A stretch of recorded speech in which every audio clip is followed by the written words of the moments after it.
We just hooping, and he talking about icing his knees down and watching film. Yeah. I said, bro, this dude is. I looked at my cousin. I said, yo, bro, this dude is different. Yeah, I was in the this league. This guy's crazy. And I was playing Dallas.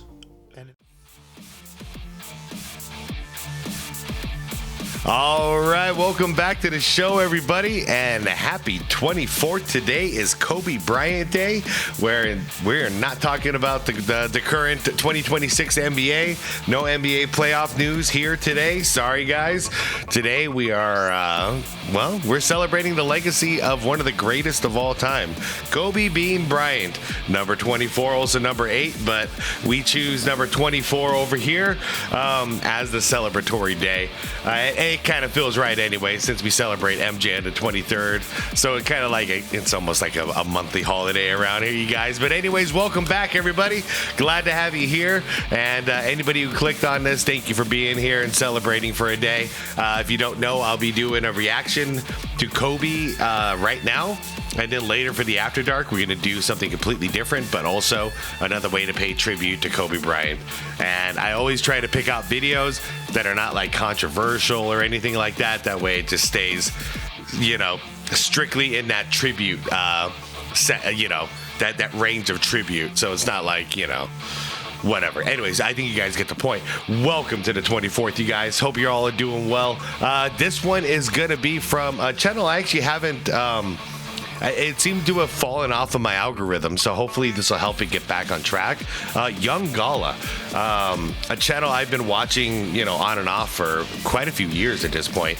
And this one is titled NBA Legends Share the First Time They Faced Kobe Bryant. And I don't know if you guys ever watched Nick Smith.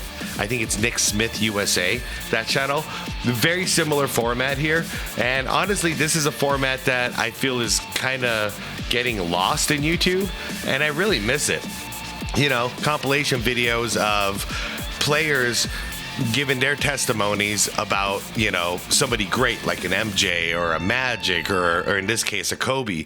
And instead of, analysts or media people telling you what they think about a player, listen to their peers, the actual people who competed against them. And I've always loved these videos. So anyways, that's what we're going to do for today. And sorry, it's a long intro. I tend to always do this on the 23rd and 24th. And I know it kills the audience retention and all that stuff. But you know what? Those of you who are really here to celebrate, I'd like to think that you guys don't mind. Let me know in the comments below. But I always try not to rush these intros on these days. Anyways, though, that being said, let's get to this, guys. I'm going to link the original video from Young Gala down below in the description, which I do every video that I react to. And if I don't, you guys are great at calling me out. It's only happened like 3 times so far, and then I fix it. So it's always down there, right in the description of this one. You also see a list of channel members. I appreciate every single one of you guys. I really, really do. Thank you so much for the support. Last I checked, we were at 93 members. And yes, thank you guys. It means a lot, especially with these, copyright and all that crap that nobody wants to hear about, but is a huge part of YouTube. But all right, this has now been like a 30-minute intro. Kobe, let's do this. Let's see what your peers thought about you. Guys, like the video, hype the video if you could, all that good stuff. It all helps. And I'll see you in the comments. And happy 24th, guys. Let's do it. I'll never forget. And calling for the ball, and I'm like stuck. Could not believe. Like it's my first video or something. Sorry, I was 9 seconds in for some reason. His eyes, yo. His eyes. The first game I played against Kobe, I was just in awe. That's one of those moments I'll never forget. And calling for the ball, and I'm like stuck. Could not believe the intensity. Kill on his mind all day and all night. Many NBA legends have a story about the first time they faced Kobe Bryant. At the time, he was just a skinny teenager fresh out of high school, stepping onto the same court as some of the greatest players in the world. To most veterans, he looked like another young rookie trying to find his place in the league, but that perception didn't last long. Some remember the moment happening in practice, when Kobe walked into a gym full of established players and immediately asked to guard the best scorer on the floor. At first, the room laughed. Rookies were supposed to earn that right, but the laughter faded quickly because Kobe didn't look nervous and he definitely didn't back down. Others remember the first time they had to defend him in a real game, expecting an inexperienced teenager only to face someone with elite footwork, relentless confidence, and a mindset that refused to be intimidated. Possession after possession, he attacked with a focus and intensity that felt far beyond his age. What stood out most wasn't just the skill, the pivots, spins, and fadeaways that somehow fell through the net even when perfectly defended. It was the mentality and swagger Kobe carried with him every time he stepped on the court. He played like someone who believed he already belonged among the best. Yeah. After hitting a difficult shot, most players celebrate or show emotion. Kobe will simply stare back,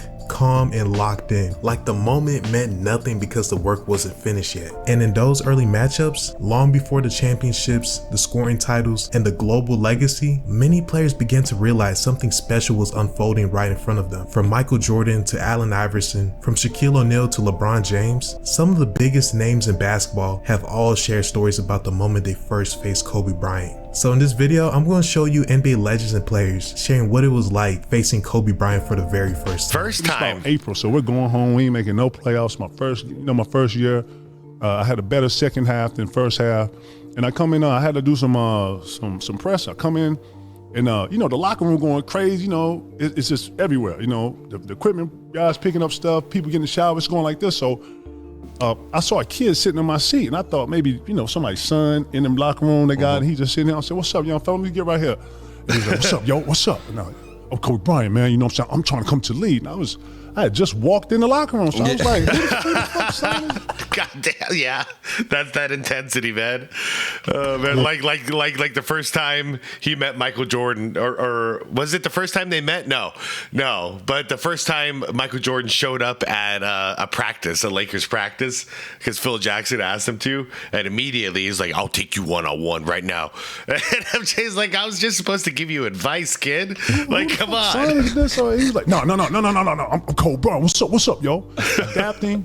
I was like, "All right, yo, basically get your ass out my seat." I ain't saying like that, but I was like, "Let me get right here." So he was, "Oh, my fault."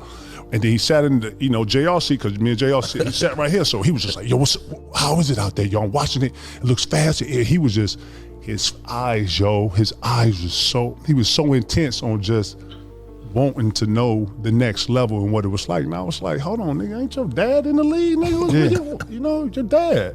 Nah, I'm talking to you. And we sat there, and Flip let us talk for like 2 hours. When the bus was like supposed to leave in like an hour, he let me and him talk. And I was like, for me, it was like this. I had to do this and I had to do that. He was just, wasn't even talking back, was just nodding his head like, "Yeah, I'm coming, yo, I'm coming. I'm telling you right now, I'm coming, nigga." Cool, I'll see you, nigga. Yeah, I'm but we both talking like in a, Yeah. Dude, I would love to be a fly on the wall for that conversation. Lakers and all, they playing on the same. Hold up, okay. We both talking like in a, Guys, I've never seen this before. Have you guys ever seen this clip? This is brand new to me. That was cool. The Showtime Lakers and all, they playing on the same court. And we get out there and coach on the other team, and you're like, "Damn, I'm about to play against Kobe tonight." It's nuts. And before you know it, that starstruckness or the fandom gets smacked in the face pretty quick, because he's calling for a post up and I'm guarding him, and he knows it's a mismatch. Oh yeah. And he's like holding my leg and calling for the ball, and I'm like stuck. I can't do nothing.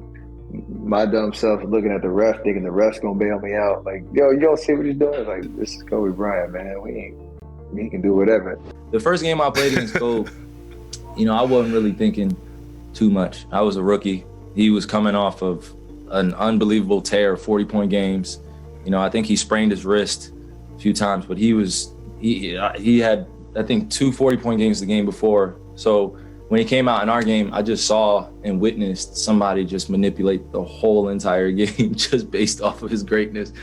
He was just taking great shots and just giving incredible effort. I remember most just watching somebody that I literally grew up watching on YouTube and watching all of his videos, watching all of his highlights, consuming all the things that he was doing just to be great. And he was just maniacal about the game, and I became like that. That's really cool, especially knowing so Imagine your hero. You grew up watching every little thing he ever did, and then that guy ends up being one of your mentors in the future. You know, because Kobe and Kyrie had like a kind of a big brother, little brother thing, kind of like what Jordan and Kobe had, but in reverse roles here. And that's just really cool to hear, man. Came like that. Like when Kyrie lost the first time in the finals, like the first person he said he talked to was Kobe, you know. Oh, here comes some bullshit. LeBron's about to talk. I was just in awe.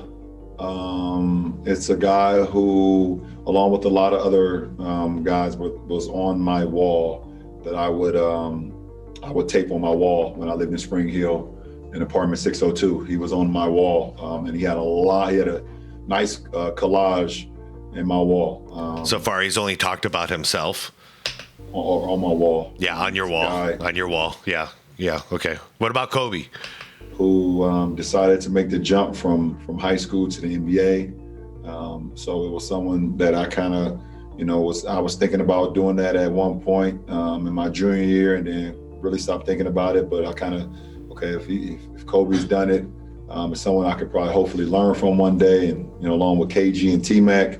But just being out on the floor with him, if you remember, the guy gave me a pair of his shoes when I was a junior in high school, and to be able to share the floor with him was like for any kid that has aspirations or has inspiring moments from someone, it's just like a sense of awe of the grace that he played the game with, and the passion that he played the game with, and the determination to go out and just dominate you was something that I loved, something that I was like, I can pick up from that. It's not much dialogue at all. As you guys know, Kobe, he's not on the floor to talk to anybody. He's out there to kill you. He's out there to dethrone you. He's out there to really stranglehold you, and you'd be able to take away from that. But it was just an awe moment. It was something that I would never ever forget. And to be able to grace the floor with someone that played the game with so much grace. It was a couple guys that when you was on the floor with it for the first time, and it was Kobe, it was AI, and it was T-Mac. It was those three guys that you was just like, wow, I made it. I'm here with these guys, and I can't believe it.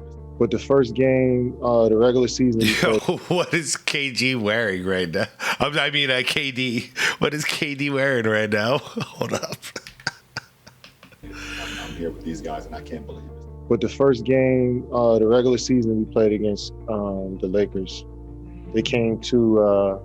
I told the story before. They came to Seattle on the back. My bad, you guys. This is during the pandemic. That's a mask. Okay, my bad. I didn't mean to tease. It was only for like a split second, so I'm like, what the hell? This guy about to rob a grocery or a Circle K? To back. All right. Let me not be a prick. Here we go. Came to. I told the story before. They came to Seattle on a back-to-back, and he had probably 44 shots. He had 48 points to hit the game winner and didn't say a word the whole game. And his approach to that season, because they started out that season without Powell, without that championship team that they were building, and he was just stone-faced, straight killer mode the whole game. And that's one of those moments I'll never forget. But as a younger player, I was really just copying everything he did.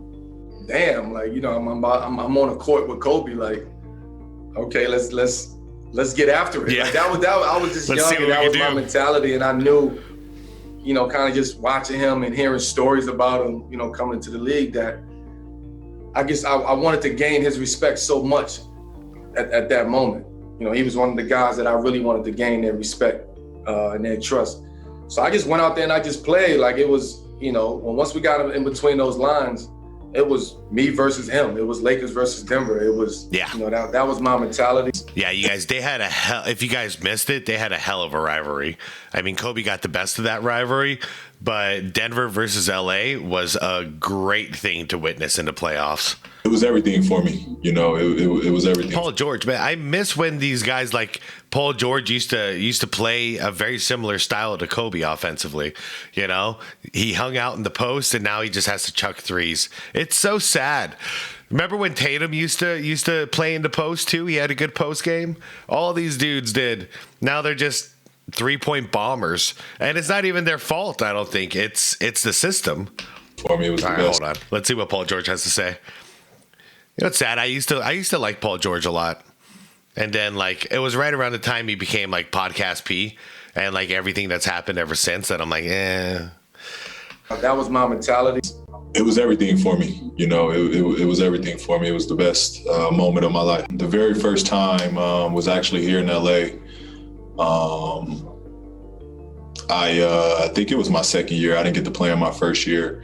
But my second year, I believe was the time. Yeah, it was my second year. And I got the opportunity. I was matched up with him. It was my assignment to guard Kobe.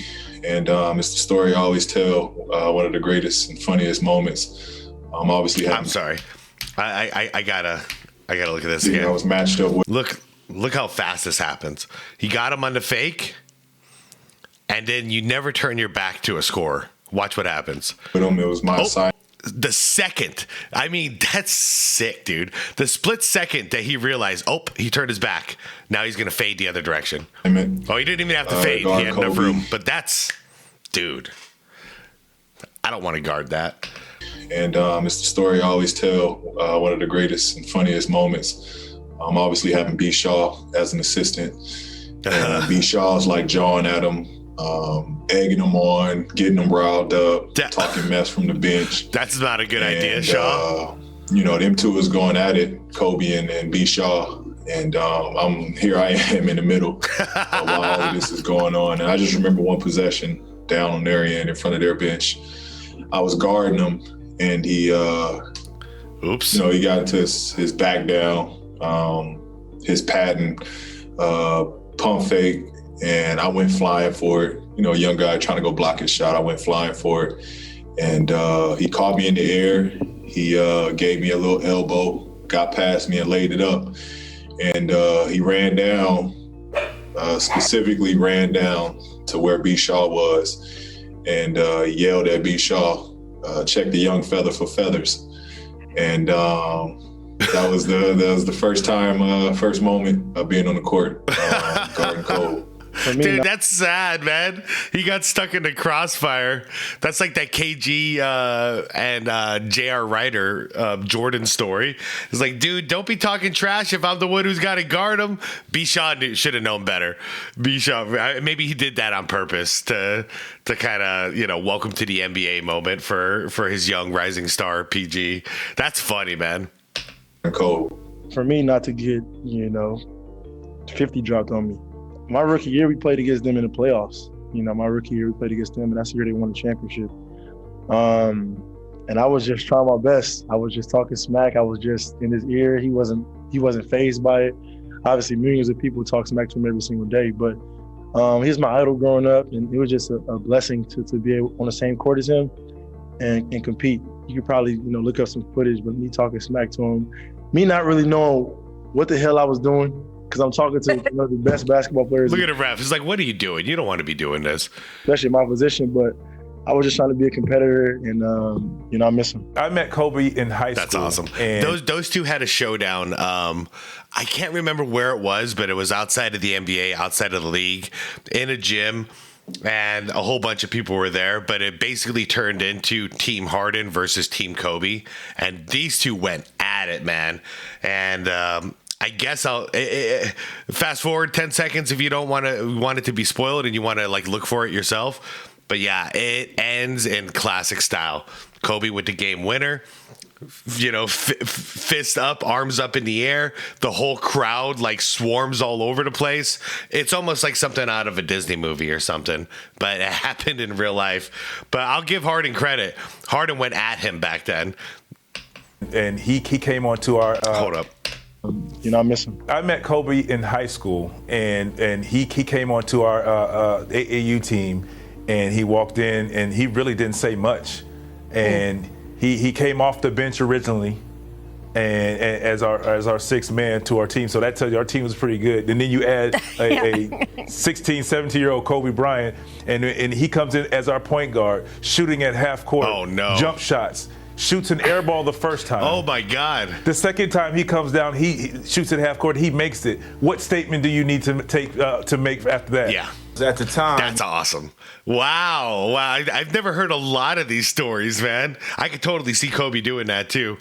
You know, that goes back to like his first playoff series again. Oh, not his first playoff series, but his first playoff year against Utah, where, at the end of the game, he was shooting air balls. They lost. They're out of the series. Do you think he hesitated the next year to shoot? Hell no. He doubled down. At the time, you know, I was a young kid in Coatesville, Pennsylvania, and I thought I was the best thing since sliced bread in my area. And I've heard this like one. I said, this was before the social media era. You know, I'm from a town. It's only 11,000 people there. You know, we right outside of Coatesville, so you never get an opportunity to see all the talent outside. Check this out, you guys. This one's hilarious. By the way, nice shirt, man. Dig it. Out of that little town. I never been on a plane. I never been on a train. I grew up in my town. I ain't never leave, right? So my coach one day, he said to me, he was like, "Hey man, you think you nice, man, but there's a kid down the street that just as talented as you." I'm like, "Yeah, right. You got to be kidding me. Hell nah." He was like, "Bro, he's 6'6", the same height as you. You know, he probably weighed 20 more pounds than you. He's probably way more athletic than you and probably can shoot, you know, from a deeper range than you." Like, this your coach? Damn, this my coach? Yeah, I guess, you know, I come from a tough town and, you know, nobody gives you props in that area. So I was like, "Damn, bro, like, really, damn, coach, you gonna break down my self-esteem like that?" He like, "Nah, bro, I'm telling you. It's a kid down the street, and I'm not going to tell you who he is. But if we do what we're supposed to, we can meet up against him in the playoffs." In the playoffs, so yeah. I remember, you know, when we played against Lower Merion, looking down at the end of the court, just like the rest of the guys on my team was, right? And you know, I had all kids on my team from the neighborhood. So you know, I'm with all the homies that I grew up with, and half them dudes thought they were better than me, right? Yeah. And Kobe team, you know, looked like a private school team, right? He didn't look like he grew up with, you know, the dudes that I grew up with. So I'm like, man, it ain't no way. But I'm looking at his game, and I'm like, bro, like, damn, he down there doing 360s. You know what I'm saying? He doing the in-out double crossover, step back, shooting 3 feet behind the three-point line. I'm scratching my head. I'm like, damn, this dude looks for real, like, you know what I'm saying? I said, nah, Rip, in my mind, I'm like, nah, Rip, he ain't better than me, ain't no way in hell. He can't fuck with you, fuck with you. Nah, hell nah. Man, once that ball was thrown up, man, bro, look, after that game, I went back home, I looked myself in the mirror, and I said, "Hey, bro, you ain't what you thought you were." I remember one time, we were playing in a tournament, and I was like, "Hey, Kobe, like, last night, me and my cousin Spud, you know, there's a little bar around the corner that they thought we were 21 years old. Like they let us in, right?" I'm like, "Yo, let's go there after the game." And he looked at me. He was like, "Nah, Rip, you know, I got to get back to my room and ice my knees and watch tape." I'm like, "What?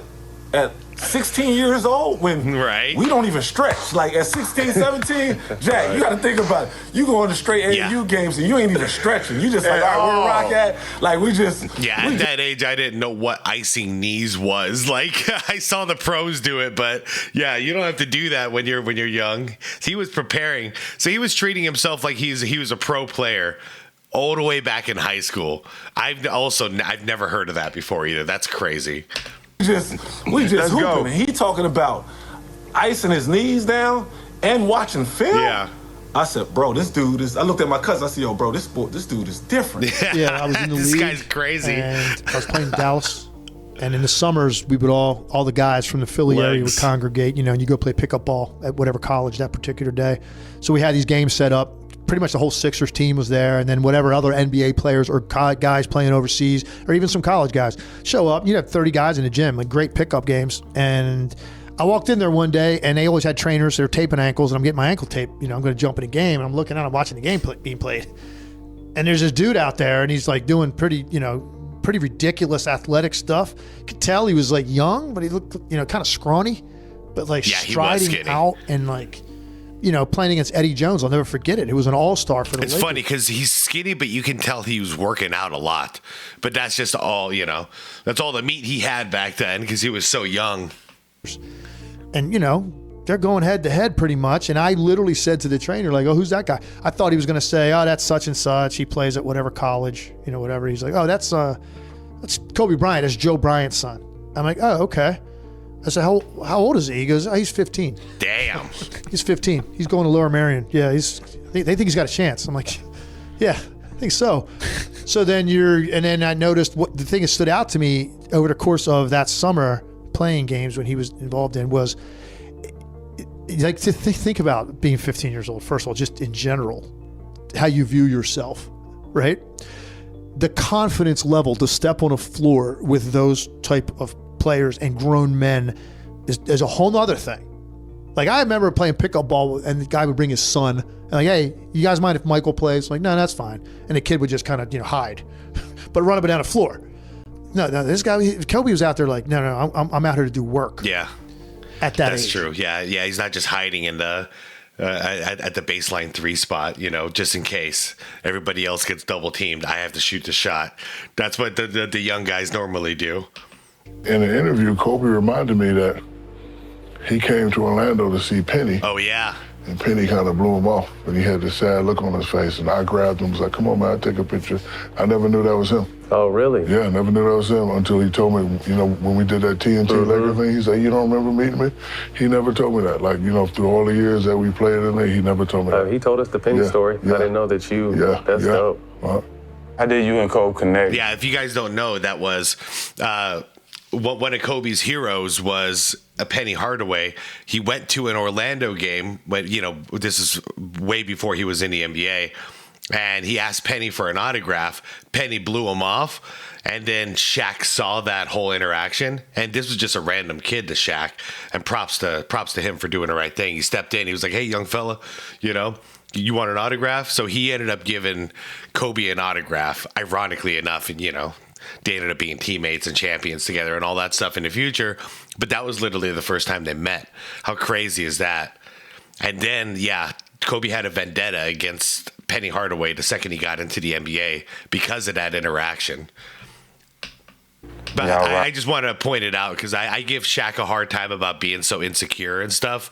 But he does have a heart of gold. You could tell the guy has a heart of gold, but he's got some serious insecurity problems, man. But he gives. At the same time. Hold up.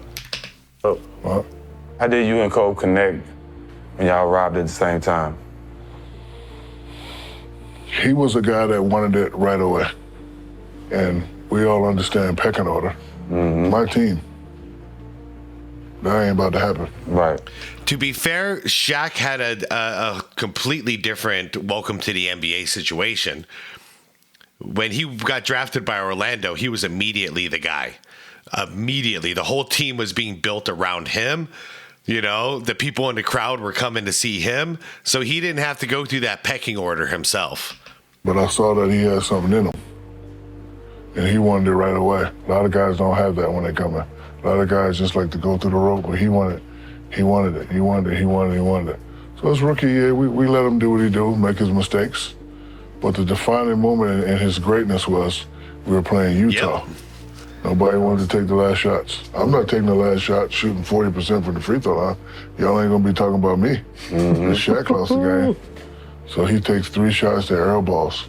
If you can remember, and I hope you can show this clip, I was the one that grabbed him and said, hey, man, don't worry about it. One day people gonna fear you. And the next year he come in and we come in a little more. He wanted it. And this is where I wish I was a little bit more tactful. Egos get in the way. That word, my team, will mess you up. Yeah. Right? Especially from a big guy giving up to a little guy. I don't play that shit. So instead of, but fortunately it still worked out. We still won 3 out of 4, but a lot of necessary stuff that shouldn't have happened because of the ego. Yeah. And it was probably my fault. But I mean, I gotta blame Shaq a little on that because you look at how Jordan handled Pippen. You know what I mean? and he helped mold Pippen, create create him into one of the greatest defenders of all time and a great all-around player, the perfect weapon for the team. He was in charge of doing the stuff that the game plan was designed for Jordan not to do. Jordan's going to take care of all this. Pippen, we need you to run around and do these other things. I would call him like a floater in a kitchen. You know what I mean? You don't have a designated station, but your job is to float around and make sure all the holes are filled. You know what I mean?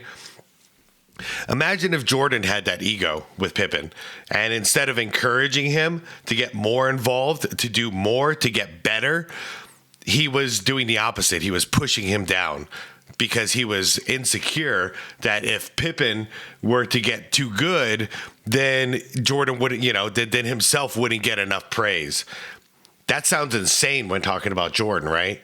But that's what Shaq did. He did it to Penny, which is stupid because he fought the front office in Orlando to get Penny. And then he did. And then all of a sudden he was jealous of Penny because of his ego. Then Kobe, so excited to have this young up and coming, Jordan-esque star. And then when this guy starts actually delivering on the promises, Shaq gets jealous because of his ego. I'm glad he can see it now, but because, dude, he had Penny Hardaway and Kobe Bryant on his team, and he didn't figure it out. Like, man. The thing I never do is I never disrespect nobody. Right. I ain't gotta like you. I was in Los Angeles. I'll be real. He disrespects a lot of players. And it might have been August, early August. And I went up to the men's gym one night. It might have been like a Friday night at Westwood, at UCLA, the men's gym. And Kobe's in there with his trainer. And it might have been 10:30 at night. And he's getting after it. I mean, sweating, working on his game, working really hard, like on a Friday night. And so I'm just going in there to shoot some free throws. And next thing you know, he wants to play one-on-one. And I'm like, all right, why not? And just, he's only 19 or whatever, so I'll have my way. And I could not believe the intensity and how hard he played. He competed on every possession in that one-on-one moment. Nobody was there, just the three, the two of us and his trainer. And I had to work my tail off. I wasn't expecting that in that moment, but like that to me was when I realized, okay, this kid has something. He's special. That's a cool story. I never heard that one either. Actually, I've never heard almost all of these. I heard that Shaq one. It was always a war. Obviously, he was too big for me. You know what I mean? So I couldn't guard him because he would just take me into the post. Yeah, fadeaways all day. But he would guard me. You knew you had to come with your best. Well, no half-stepping. He coming to compete, coming to fight. Got the biggest heart in the world. Ultimate competitor. And I said it a couple days ago, he bought everything out of me. Iverson putting moves on Kobe Bryant. And we had some war. Look at Iverson and Kobe talking to each other right now. I remember just watching him, just like, I'm really about to line up against Kobe. I think the thing that stood out most to me about playing Kobe that first time was his pregame warm-up. Why is he working out at 4 o'clock and it's a 7:30 game? By the time I finished watching his workout, I had missed my lift, my treatment time. As a young guy, you get the early slots, and once you miss it, it's over. I had missed everything. And I think for me personally, that was just a moment in my life where it was I'm sitting here watching Kobe. Nothing else really mattered to me at that point. That's cool. That's cool. He turned into a fan, man. At that point. The first time that I played against him was when I was in Chicago and he was with the Lakers. And I just remember him asking Michael Jordan all these questions on the court the whole time. But I think what ultimately made him who he was that audacity to ask Michael Jordan for pointers in his very first game against him. Think about most 18-year-olds, they'd be scared to death to go against Michael. And he was just inquisitive. It's pretty remarkable. Yeah, I love those games. But I mean, as far as straight up basketball games, they weren't the most entertaining matchups. But those early Lakers versus Bulls games, you know, when Kobe was a young buck and Jordan was working on a second three-peat, I love just watching the little things, not even the basketball stuff, the conversations, you know what I mean? You could see like this student and teacher relationship happening just organically right there on the basketball court. And I don't know if I've ever seen anything quite like that before or since. Our generation's Jordan in terms of like iconic moves, ISO stuff, fadeaways, game winners. Yeah, and that's true. I know people that you know that are in their 20s and 30s, and a lot of them say that. Like, to them, Kobe is the GOAT because that's the greatest they ever got to see in real time. You know what I mean? So I've even heard it. Basically, I've heard those same people say Kobe is to me what MJ is to you, and I'm like, I get that. Yeah, that makes sense. I respect that. Down at half He's court, the and he wanted standard. to know how, when I turn around on my jump shot, how to feel the defense. I told him you should feel the defense with your legs. Once you feel the defense with your legs, you can take advantage. Yep. What you been up to, laying low? Trying to. What do you say? What are you up to? Laying low? What you been up to, laying low? Trying to. I really like Kobe Bryant's competitive drive. He's cursed as much as I am. Yep. So guys, I hope you enjoyed the video, and He's let me know in the cursed as comments, much as I what's am. your favorite Kobe story or moment? So make sure you like, share, subscribe, and until next time. What a video, guys. Go check out the channel. The link is down below. That was a fun video, man. There's so much stuff in there I never seen. I'd never heard. Great job by Young Gala, I gotta say. I don't even know what to say at the end, man. Like, all that stuff got me going, but then now he had to end it with the MJ mentorship.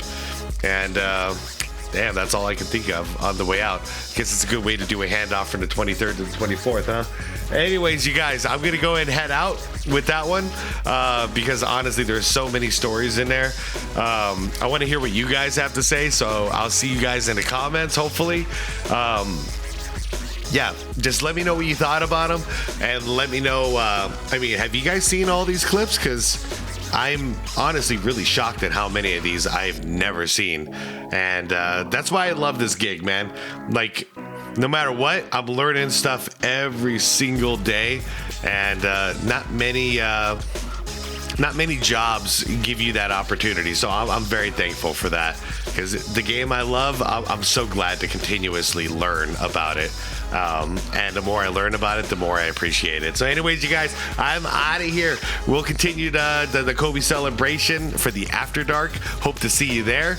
And yeah, like the vid on the way out if you could.